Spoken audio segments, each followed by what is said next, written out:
Buying the wrong cleats could ruin your game or even injure you.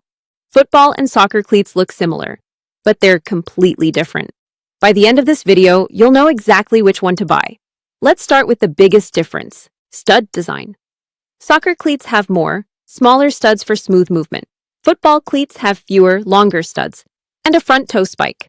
That tiny toe stud, it changes everything. It helps football players sprint fast, but in soccer, it's actually banned. Now let's talk about grip. Soccer cleats give you 360-degree grip for turning and control. Football cleats are built for forward traction and power. So ask yourself, do you play speed or power? Here's where most people mess up: field usage. Soccer cleats are made for smooth movement on grass and turf. Football cleats are built for impact and rough conditions. Wrong cleats?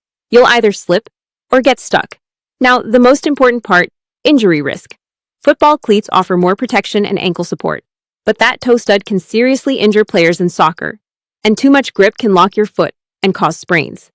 So, which one should you buy? Choose soccer cleats for speed, control, and agility. Choose football cleats for power, protection, and explosive starts. Never mix them. It hurts your performance and your body. Want to instantly improve your game? Start with the right gear.